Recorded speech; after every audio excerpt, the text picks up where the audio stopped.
Mukufamba kwatakaita neNational AIDS Council kumatebeleli South EkuBeitbridge takakwanisa kutaura nevasikana vanoita zvekutengesa miviri yavo vakapawo kutenda kuNational AIDS Council nekuunza rimwe bazi rinonzi Sesha iro rachinja upenyu hwavo zviro kwazvo kubva pavakanga vari kusvika pari nhasi uno.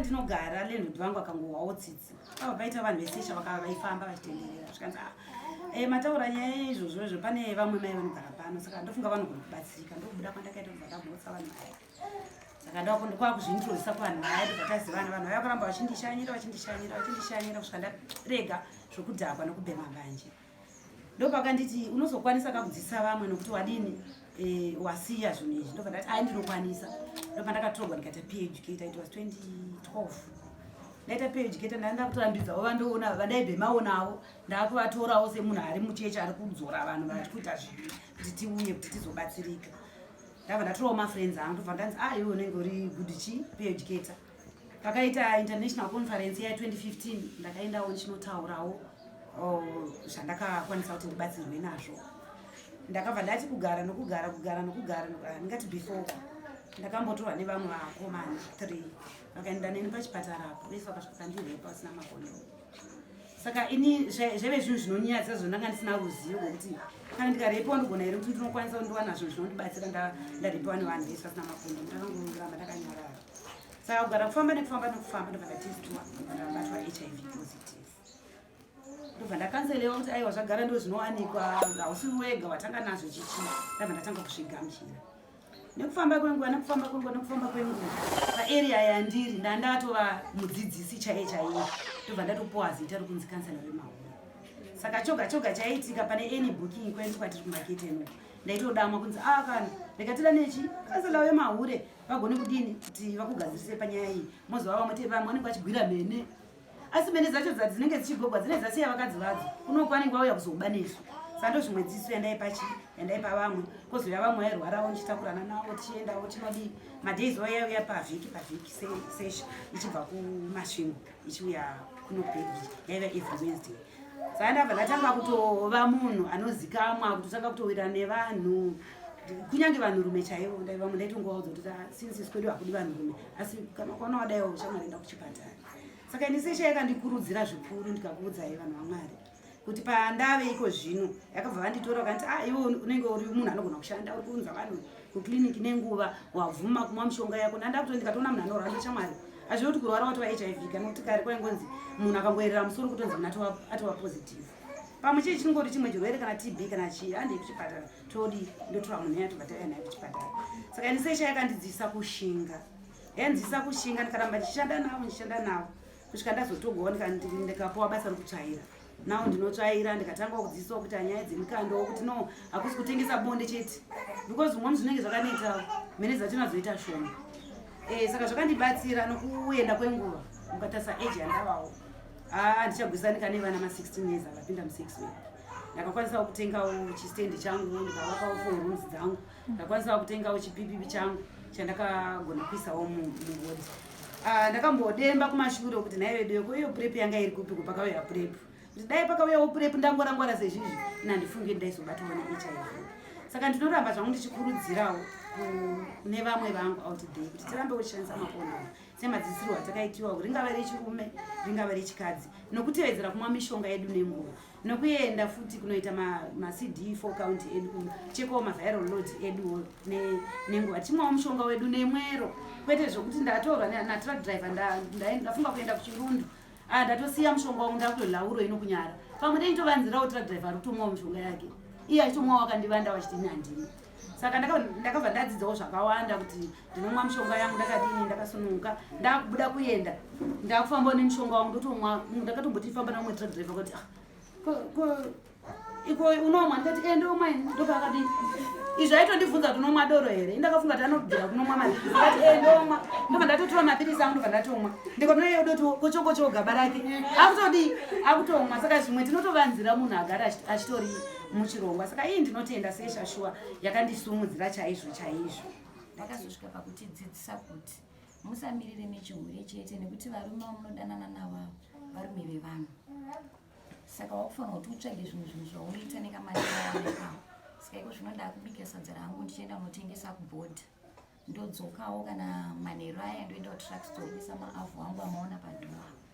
Saka ndakukwanisawo kutumira vanochengeta vana vangu mari uye ndakazozvitsvagirawo imba yangu yekuloja. Organization yePrep iri kubatsira nekuti kazhinji vanoita zvokutofamba vachitotsvaga mumaraini nemumatrack store pese pese siku nesikati vanenge vachifamba vachitokurudzira kuti uyai vasikana tikutestei kana takuonawo muri negative tokupai mapirits. Saka munhu unokuda kwokuti anonzwa kuti mapirits achazondipi njodzi yekuenda kuHIV positive vanhu vari kufara vava kuteedzera.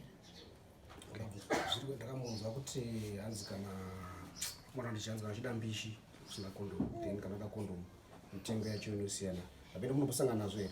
Izvozvo tinosangana nazvo asi nokuda kwokuti ndakazowana vana mbuya vePrep vakazondidzisa mazuva ekutanga ndaitozviita asi ndotongotenda Mwari kuti handina kupinda munjodzi yechirwere ndakazokasirira kunongwana nambuya.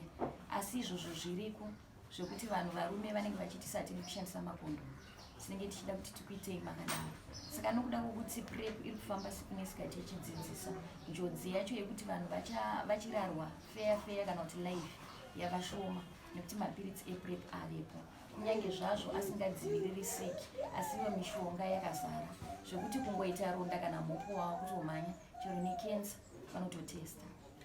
Mukati mekuita zvechifambiwo changu ndichingohura ndichingoenda kuchipatara kusesha tinoatenda maservices iwo ndangonzi ndakatozvigarira kumba ndisingazivi kuti chii chiri kuitika. Ndobva ndatonzi Petronella uri kuda here kushanda kusesha. Ndobva ndati ndiri kuda but handina chandaiziva kuti kusesha kwacho kunoita sei. Chataikwanisa kuita ndiyoti taingoenda kuchipatara chibvunzo mubvunzo ndobva ndati ndiri comfortable. Saka ndangotanga kupinda basa nokutoenda kuBulawayo kutraining. Saka ipapo ndakangotenda Mwari kuti asi Mwari zvavanoita soka. Kosi pamwe pacho ndogona kuenda kuBhawa ndichihure ndichita sei ndine mwana anoenda kuchikoro izvezvi mwana wangu ari form 1. Mari yakuti ni yechihure ichindibhalansira kuti ndidzidzise mwana kunodiwa rent pamba pevanhu patinoloja patinogara. Mupenyu mwana anoda kupfeka unoda kudya unoda kuti sei. Saka mari yangu yanga isingandikwanire chihure haina chanoshanda. Saka izvi zvinozvi ndotendawo sesha yakandikurudzirawo kuti ndikwanise kuona basa. Mari yerenti haindistress mwedzi uchipera. Ndoziva kuti mari yangu yerenti inenge iri kubasa uko. Yangu yechihurewo ndeyekuti ndikwanise kudyawo nemwana wangu nekupfekawo nekuziva kuti vabereki vangu ndichivatumira grocery nevanoziva ndiri kubasa vazviziva. Ndinotenda hangu sesha yakandibatsira zvikuru kwazvo zvokutoti ndichitotaura kudai ngadai ndiri mumwe vamwe vari paart asi nekuda kuPrep yakakasira yakandimhanidzira ikandipinza papiritsiro rePrep. Vanhu vazhinji vanopinda mubasa rekutengesa bonde nekuda kwezvakasiyana siyana. Ndafirwa nomurume tanga tisina zvatangatina so ndanga ndisina kana pekutangira. Saka semunhu it's obvious pane munhu ari married pane zvimwe zvaunenge uchiona zvinenge zvichiitika panext door. Saka pane pangu pane munhu anga achitawo zvekutengesa bonde patairoji. Saka murume wangu azoshayika ndakasara ndine vana 4 ndikashayiwa kutangira ndotangirei kuti hatina chunzi murume wangu anga ari 4 hatina pokutangira. Kusvika musikana uya panext door nditi mai mwana taraisi kumba kuti tinodya zvese pangu. Imi muda kuchengetedza chuni chiri kuchichengetedzereko kana muchochishande nenhamo yamuri kuona mangwana matikati mangwana matipindire kazvino hande ndinokuratidza kunotsvagwa mari akabva ndindisa kurengi kunonzi ma20 rand kwanga chikunzi ma15 rand kana 20 rand ndobva ndaenda kuya bhuruu hanambondiuzawo kuti kana tapinda mubedroom macho tunoita sei.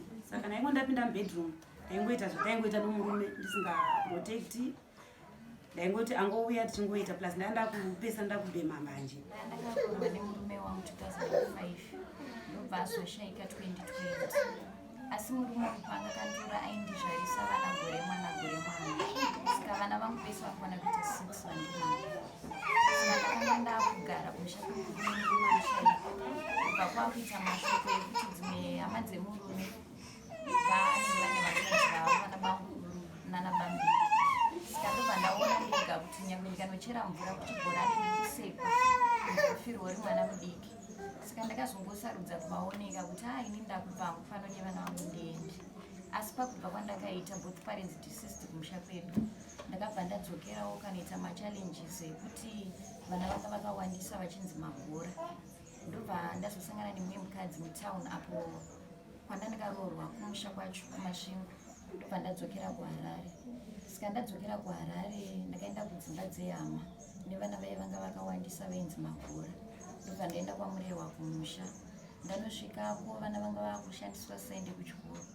Ndobva ndazoenda mutaundi ndine zvandaitsvaga pakusangana nemumwe mukadzi kuna 4th anogara kuno EkuBeitbridge. Ndobva ndamutsanangurira nyaya yangu. Akati ndogona kuenda newe kuBeitbridge unogara kumba kwangu. Kasi ini ndiri 6 week kuBeitbridge kana wakashinga. Saka ndobva ndangoti whatever it may be because ndine situation my sister we can go. Ndobva tauya ndobva tagara kuno. Saka vakandidzidzisa kuti ndienda kumatruck store. Matruck store kumutinoenda kuvarume. Varume ava vane vakadzi vavo. Asi nokuda kwokuti dzimwe nguva vanongofamba nguva yekuenda kumberi shoma. Ndopatozosangana navo. Asi pamadayisi ekutanga ndakanga ndisingazivi kuti unofanira kushandisa maprotector plus uye kune inonzi PrEP. Saka ndaisanganawo nevarume ndichitoti ndakabvunzwa kuti imari ndainyara. Pamwe pacho murume otorara neni kuti ndozoya ndokuona pandichadzoka kubva kuSouth Africa kana kuCongo. Ndokuchibva semazambian anoti pakuzoka ndomataura avo. Saka sister vaindichengeta vakanga vakutarisira kuti nditenge chikafu nekuti ndizotumira vana vandakasiya kwamurewa. Kubva vazondibvunza kuti kwose ivo chishayiwa mari. Ndikati amazambian kwamakandiendesa anongoti pakuzoka ndopatichazokubona. Ndobva vazonditi hazvinzaro usati warara nemunhu anokupa mari. Saka vaiti kana iri short time 100 rands kana iri night 300 rands. Saka ndakazoitawo ndichikura muchingure nekudzidza ndobva ndakukwanisawo kuti ndopiwa 100 rands. Yana vamwe vanopinda nekuda kwenhamo inenge ichivatuma asiwo vamwewo vanopinda nekuda kwepashoni yekuita basa iri. Ndaroorwa ndobva ndasiiwa nemurume wangu achienda kuSA. Ndakaroorwa 2006 ndobva murume andisiya ndine nhumbi ine 1 month. Ndobva aenda hana kundiroora hana kuti asei kana kumbonozama kuonesana nehama dzangu vanhu vandaiziva vanhu vakakwanisa kuti vataure naye ndivatete vangu chete. Saka ndobva ndagara ndine nhumbi yangu iyayi ndobva ndasvika pakuti 9 months handina kana preparation kana something chekuti ndinonobatira mwana kana ndazvara. Preparation yakazokwanisa kuti itengwe nevatete vangu vakanga vandibudisa ndinoroorwa. And then ndadzokera kumba kuvarume kuyako ndakagara nemwana wangu ndobva mwana wangu aita 9 months. Ndobva ndati kuna vatezvara vangu ndokumbira kuti dzokera kumusha kwaino nokuti zvekuti ndichiramba ndakagara pano handichakwanisi. Murume akandidedza kuSA ndikati handikwanisi kuuya kubhozi wakandisiya nenhumbi tiwana wandiroora. Saka kuti ndibve kunoku ndichiuya ikoko ndinge chiti ndokuendawo nani vabereki vangu vasi kuziva kuti ndine kodzidzi kuuya ikoko kuSA sezvo iwo wakandira wakandisa kumba kwako. Saka ndobva ndazoti vati zvavangu varamba kuti ndiende musha kwedu ndobva ndasungosara kuna vamwene vangu ndati inini ndakuenda. Ndichisvika kumba kwedu ndobva baba vangu vandidzinga vakati handikwanise kuti ndigare newe pano apa because wakatisa chikoro chinda kunoroorwa. Of which chakata kuti nditiza chikoro ndichinooroorwa yanga iri nayo kuti inini ndakaprojectwa nastate mother.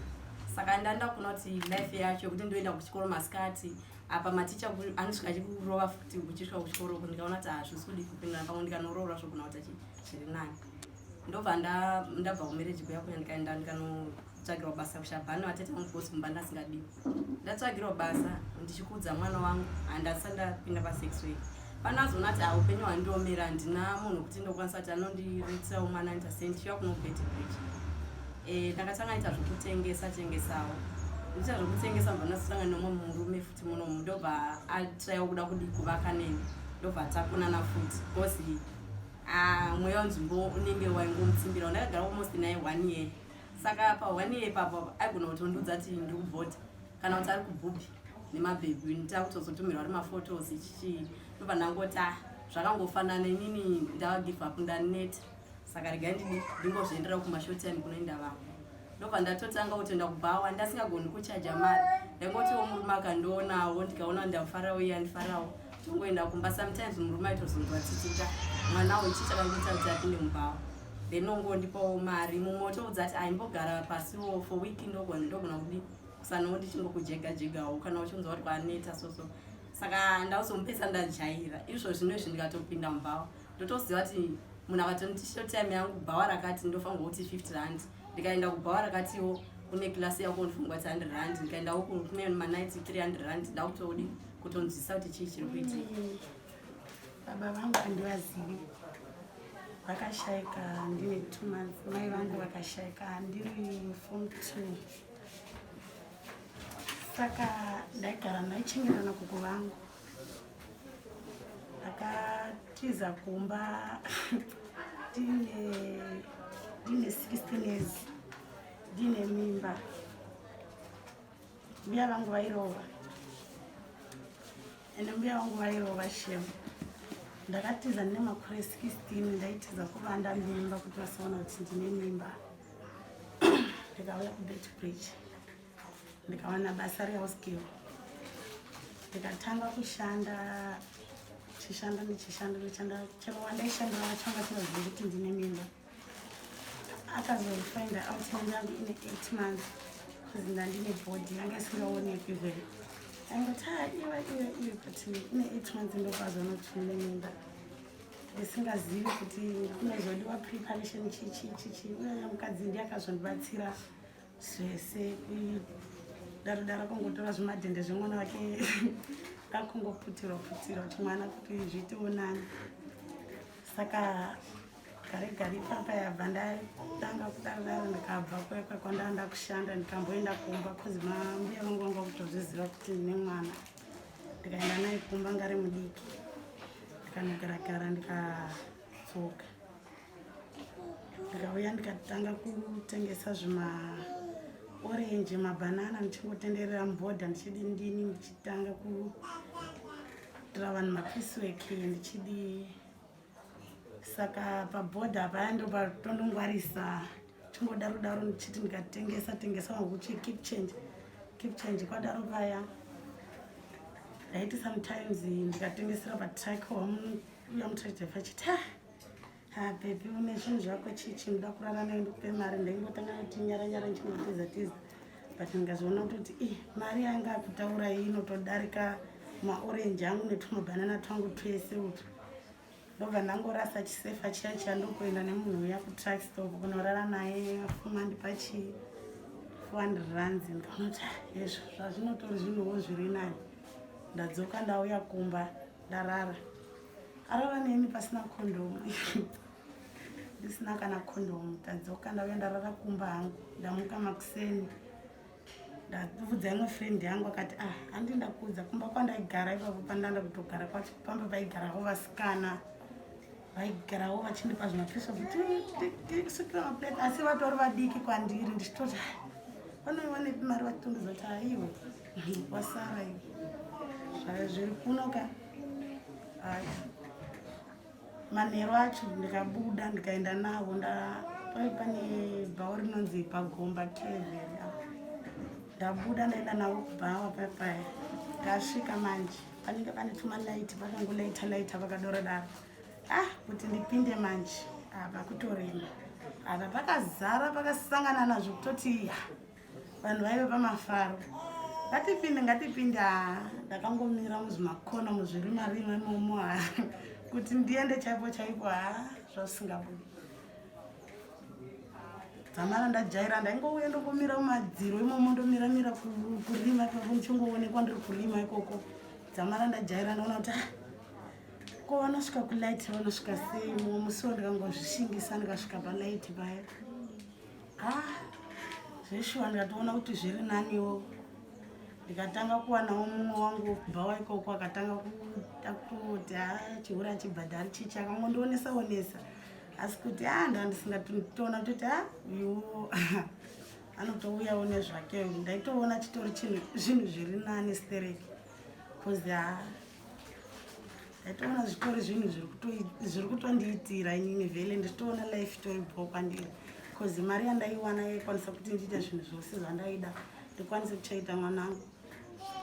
Ndikazowana mumwe murume kubhawa ikoko akati ndoda kukuroora chichi, angawane mari yake chichi atori bho. Ndikaenda tikatanga kugara, ndikatanga kudzikamirawo kumba, akanditora akagara neni kumba kwake.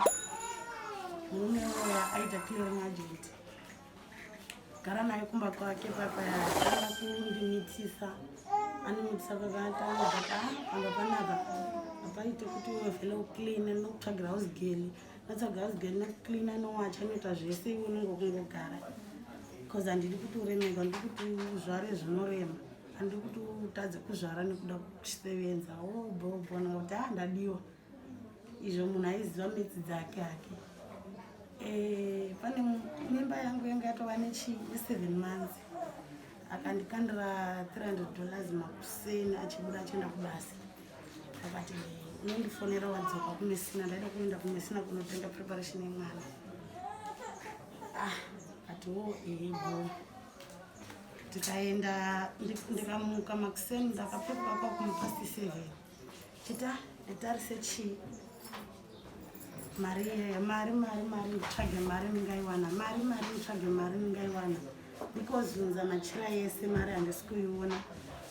Ndikati regedzai ndingomufonera ndibvunza, akati mari yandasiya ipapo here, akati mari tarisa ipapo ndasiya pamusoro ipapo, ndakukandira wakarara waisa pazasi pepilo. Ndikatsvaga ndikashaya mari ndikavhenda mapilo, akashaya mari, ndikati rega ndingodhonza chibhedhi, asi iye anga minyepera ndidza kuti bhedhi rake rakavhunika parakabva kumhiri, rakavhunika saidi rine chekoko, saka ukaridhonza kudai rinodonda, harichamire zvakanaka. Ndikati rega ndingodhonza angozvipawo zvivindi tozongoya togadzira, dhonza kudai pakona pebhedhi papaya. Izvo mari iya yadarika yaenda kuya panga pangori nemapirisi, kiti yake yose yemishonga yanga ingori ipapo, mari iya ikangozviwisira kumusoro. Saka kangomufonera kuti kona iwe ndochiuya pano, achingouya papa vhele ndanga ndakutongobvunda ndichimuratidza zvinhu zvake papa, achingovhunza uri bvo here, nokungotora mabhegi angu ndikaenda. Ndaenda papa ndikati azviti, ndikaenda ndikanotsanangura masista kuchipatara. Ndatsanangura masista kuchipatara, vakati aiwa hazvinetsi, iwowe uya vakatanga kunditesta, vakaona handandishero pauranga richiri right.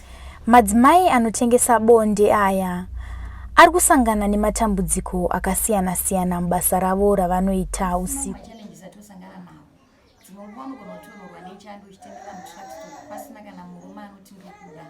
Nekuti varume ava dzimwe nguva vanenge vakudada, anotozokutorei kuma3 kana kuma4. Mambotonhorwa nechando. Saka iwo unenge wakungoti sarudza, pamwe akuti ndine 70 rand. Wakungotambira 70 rand iya. Asi kutaura chokwadi, mari dzimwe nguva inogona kuwanda, dzimwe nguva inoita shoma. Nekuti it depends nekuti varume ava vari kukudai here kana kuti havasi kukudai.